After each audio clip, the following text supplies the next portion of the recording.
եթե այդ անվտանգությանը ոչինչ չի սպառնում, քննչական կոմիտեից զվարում եք տարածած, չէ՞, հաղորդագրություն ունենք իմ սիրելի Հրայր Սարգսակի վերաբերյալ։ Ասում են, որ այս շատ վախենալու մարդու տեսք ունեցող անձը պլանավորում էր մի քանի քաղաքական գործի հավաքել մի կենտրոնում եւ ֆիզիկական հաշվեհարդար տեսնել։ Դրա վերաբերյալ տարածվեցին տենց տարբեր նյութեր, տարբեր հարցադրումներ կատարվեցին ազգային ժողովում, տարբեր տեսանյութեր պատվիրվեցին, տարբեր ստատուսներ գրվեցին եւ այլն։ Մեղադրական եզրակացության մեջ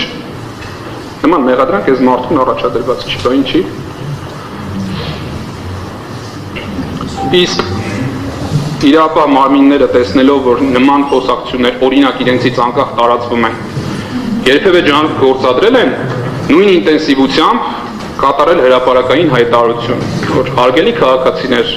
այս գործի վերաբերյալ այսպիսի տվյալները շրջանառվում իրականում Հրայր Սարգսակը ոչ մեկին չէր պլանավորում սպանել։ Ինչ արտահայտություններ են տեղ գտել այս մեղադրական եզրակացության մեջ, որոնք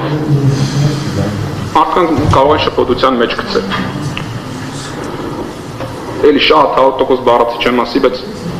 իմաստը կփոխանցեմ։ Անձինք փորձել են օգտագործել քաղաքացիների կյանքին, առողջությանը, գույքին վնասելու պոտենցիալ ունեցող հազարավոր հրավատանք եւ պայթուցիկ միջոցներ։ Չկա է մեղադրական եզրակացություն, որ պլանավորում էին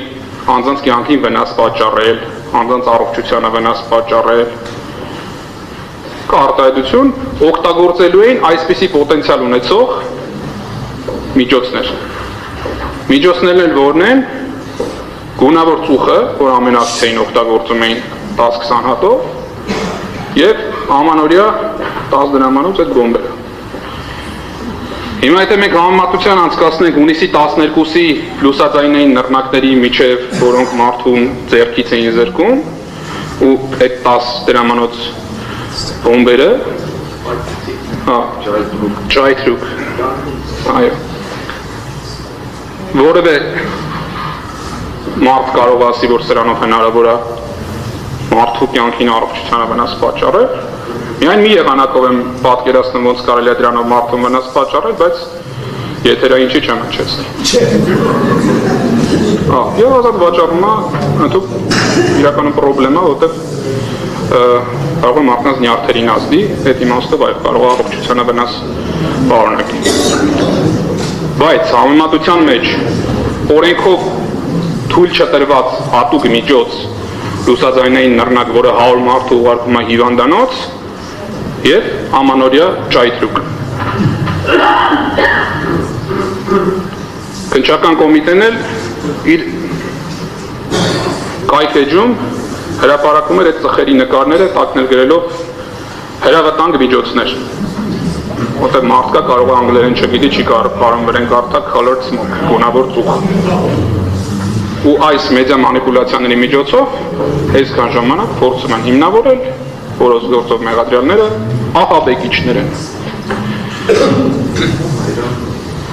Այո, քաղաքական դերակատարները պատճառներ կարող են ունենալ ահաբեկվելու քաղաքական գործընթացներից։ Այո, պատճառներ կարող են ունենալ ահաբեկվելու փողոցային խաղաղ հնազանդության ակցիաներից, բայց դա որևէ պայմաններում իրավական նշանակության ահաբեկվածությունը չի։